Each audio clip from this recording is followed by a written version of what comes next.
కుడి వైపులా ఇద్దరు దొంగలు ఉంటారు, మధ్యలో యేసుక్రీస్తు వారు ఉంటారు.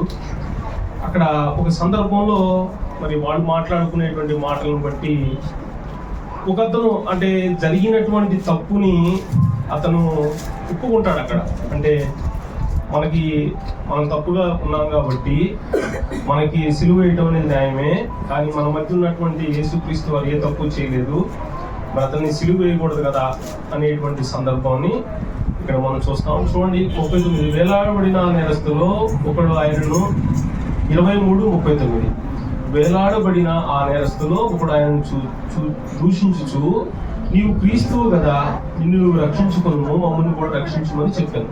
అయితే రెండో వాడు వారిని గర్తించి నీవు అదే శిక్షావిధిలో ఉన్నావు గనక దేవునికి భయపడవా, మనకైతే ఇది న్యాయమే, మనం చేసిన వాటికి తగిన ఫలము పొందుచున్నాము గాని ఈయన ఏ తప్పిదమును చేయలేదని చెప్పి ఆయనను చూచి యేసు నీవు నీ రాజ్యంలోనికి వచ్చినప్పుడు నన్ను జ్ఞాపకం చేసుకోమని అందుకు ఆయన వానితో నేడు నీవు నాతో కూడా పరదేశంలో ఉండు అని నిశ్చయంగా నీతో చెప్పుచున్నాను. నేను ఇక్కడ అంటే జీవితాన్ని బట్టి అంటే వాళ్ళకు ఉన్నటువంటి ఆ తప్పు ఒక అతను గ్రహించి నేను తప్పు చేశాననేటువంటి సందర్భాన్ని అక్కడ చెప్తా ఉన్నాడు. ఒక అతను ఏమంటున్నాడంటే నీలో శక్తులు ఉన్నాయి కదా, నువ్వు యేసుక్రీస్తు కదా, అనేక మందిని స్వస్థపరిచావు కదా, నిన్ను నువ్వు రక్షించుకొని మమ్మల్ని కూడా నువ్వు రక్షించవచ్చు కదా అని చెప్పేసి అని ఒక దొంగ అంటే కుడివైపు ఉన్న దొంగ వాడిని గద్దిస్తా ఉన్నాడు. ఇక్కడ తప్పు జరిగినటువంటి అతనేమో ఒక అతను సమర్థించుకుంటున్నాడు, తప్పు చేసిన అతను. ఒక అతను ఏం చేస్తున్నాడు అంటే పశ్చాత్తాపడుతున్నాడు. ఇక్కడ పశ్చాత్తాపడేటువంటి వ్యక్తి యొక్క హృదయాన్ని చూసినటువంటి దేవుడు మరి అతని యొక్క హృదయం ఆ సందర్భంలో పశ్చాత్తాపం ఎక్కడ సిలువలో తను పశ్చాత్తాపడుతున్నటువంటి విధానాన్ని చూసి మరి తండ్రి అయినటువంటి దేవుడికి కలిగిన మనసు కుమారుడికి కలిగి ఉన్నాడు కాబట్టి అక్కడ ఆయన చెప్పినటువంటి మాట ఏంటంటే నీవు నాతో కూడా పరదేశంలో ఉండు నిత్యముగా నీతో చెప్తున్నాను. మరి అక్కడ బాప్తీసం జరగలేదు, మరి అతనితో ఏ విధమైనటువంటి సువార్త అనేటువంటిది ఆ సందర్భం జరగలేదు, కానీ అతని హృదయం అక్కడ మార్చబడినటువంటి సందర్భాన్ని బట్టి యేసుక్రీస్తు వారు మరి ఆ దొంగకి చెప్తా ఉన్నాడు. అదేవిధంగా మనం లూకా రాసిన సువార్త 19:9 చూడండి. ఇంకొక వ్యక్తి యొక్క సాక్ష్యాన్ని మనం చూద్దాం ఇక్కడ. అందుకు యేసు ఇతను అబ్రహాము కుమారుడే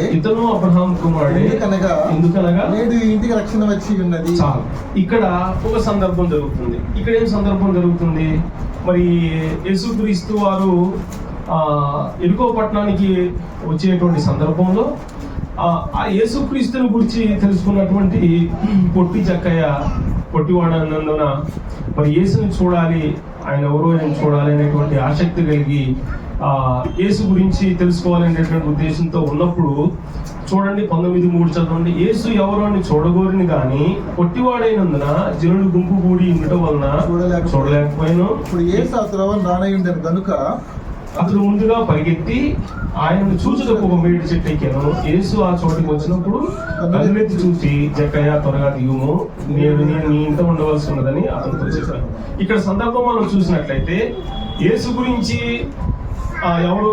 యేసుక్రీస్తు వారికి ఎవరు జక్కయ్య గురించి చెప్పలేదు, జక్కయ్య గారికి ఎవరు యేసుక్రీస్తు గారు ఈ రాత్రి మీ దగ్గర ఉంటాడని చెప్పలేదు. కానీ హృదయం ఎరిగినటువంటి దేవుడు, హృదయాలోచనటువంటి ఎరిగినటువంటి దేవుడు మరి జక్కయ్య మనసు తెలుసుకొని మరి చాలా మంది ఆ చెట్టు మీద ఉండొచ్చేమో, కానీ యేసుక్రీస్తు వారు ఆ చెట్టు దగ్గరకు వచ్చి జక్కయ్య పేరు మాత్రమే చెప్పినటువంటి సందర్భాన్ని మనం చూస్తా ఉన్నాం.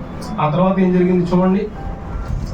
అతనితో చెప్పగా అతను త్వరగా దిగి సంతోషంతో అతన్ని చేర్చుకొనెను.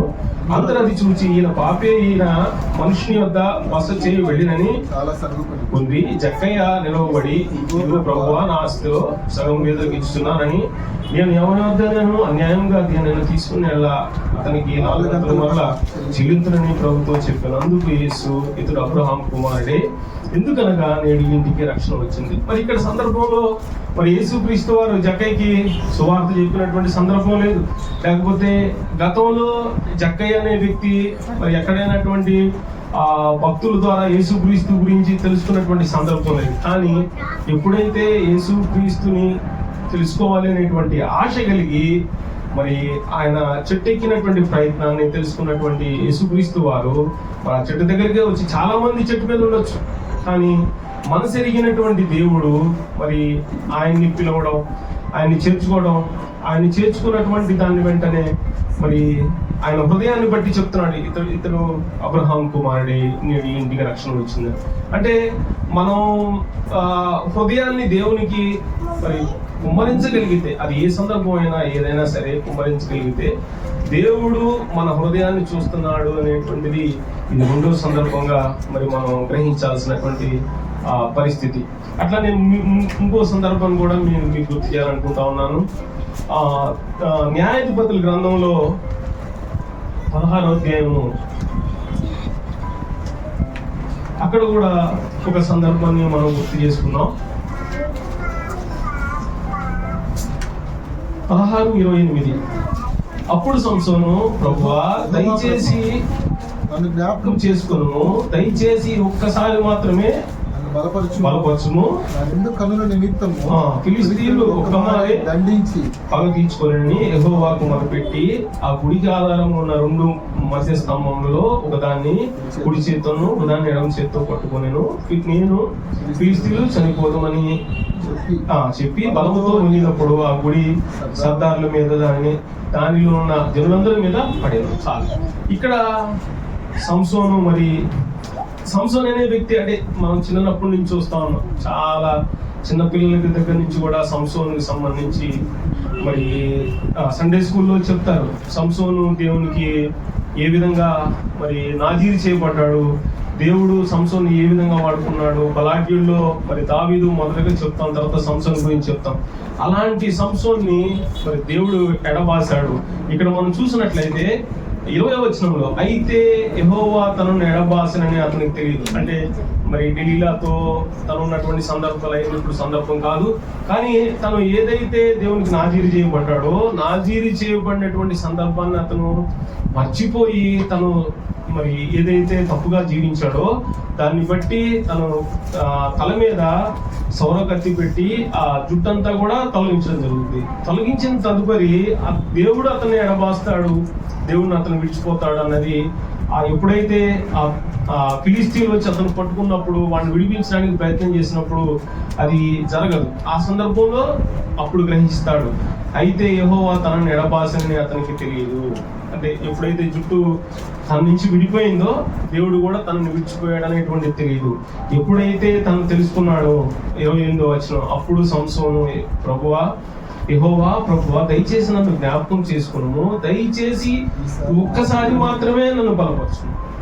ఏది దేవుడు విడిచిపెట్టేశాడు. మరి అతను అనేక శ్రమలు పొందుతూ, అంటే చాలా ఇబ్బంది పెట్టి అతని కళ్ళు పీకేస్తారు, అతనితో తిరగలి విసిరి ఉండేటువంటిది ఉంటది, అవన్నీ చేయిస్తారు. చాలా ఇబ్బందికరమైనటువంటి పరిస్థితుల్లో ఒక్కసారి నన్ను జ్ఞాపకం చేసుకోమని సంసోన్ అడిగినప్పుడు తండ్రి అయిన దేవుడు వాడు సంసోన్ని జ్ఞాపకం చేసుకునేటువంటి సందర్భం. అంటే ఇవన్నీ మనం ఎందుకు గుర్తు చేసుకోవాలి అని అంటే, ఏ పరిస్థితుల్లో ఉన్నా, అంటే మనం మంచిగా ఉన్నా తప్పుగా ఉన్నా, మనం హృదయాన్ని దేవునికి కుమ్మరించేటువంటి విధానాన్ని బట్టి దేవుడు మన దగ్గరికి వస్తాడు. మనం ప్రార్థన చేస్తున్నాం అంటే అర్థం ఏంటి? దేవుడు దాన్ని వింటాడని. దేవుడు మనం అడిగేటువంటి వాటికి జవాబు చెప్తున్నాడంటే మనం అడిగిన దాన్ని విని మనకి సమాధానం చెప్తున్నాడని. అట్లానే మరి అనేక మంది భక్తులు పాత నిబంధన గ్రంథ కాలంలో కానీ క్రొత్త నిబంధన గ్రంథ కాలంలో కానీ మరి ప్రార్థన చేసినప్పుడు మరి వారి యొక్క మనసును ఎరిగినటువంటి దేవుడు యేసుక్రీస్తు మరి కుమారుడికి ఇచ్చినటువంటి అధికారాన్ని బట్టి కుమారుడు కూడా మరి చెప్తా ఉన్నాడు దొంగలతో, మీరు మరి నువ్వు చెప్పినటువంటి మాటను బట్టి ఈ రోజే నువ్వు నాతో కూడా పరదేశంలో ఉంటావని ఆ కుడివైపు ఉన్న దొంగలు చెప్పాడు. అట్లనే జక్కయ్య, నువ్వు ఈ రోజు నీ ఇంటికి రక్షణ వస్తుంది, నువ్వు అబ్రహాం కుమారుడు అని చెప్పేసి యేసుక్రీస్తు వారి జక్కయ్య గురించి చెప్పాడు. అట్లానే సంసోను మరి తన ఉన్నటువంటి ఆ వరాలన్నీ పోగొట్టుకొని జ్ఞాపకం చేసుకోమని అడిగినప్పుడు మరి సంసోను కూడా జ్ఞాపకం చేసుకున్నటువంటి సందర్భం మనం చూస్తూ ఉన్నాం. కనుక మనం దేవునితో ఏ విధంగా ఉన్నాం, దేవునితో మన హృదయం ఎలా ఉందనేటువంటిది మరి మనం అనుదినము అది పరీక్ష చేసుకోవాలా. ఎందుకంటే మనకున్నటువంటి ఉద్యోగాలు కానీ, లేకపోతే పనులు కానీ, లేకపోతే మన సాక్ష్యాన్ని పోగొట్టుకునే సందర్భం వస్తుంది, లేకపోతే మనం ఇబ్బంది పడాల్సినటువంటి సందర్భం వస్తుంది.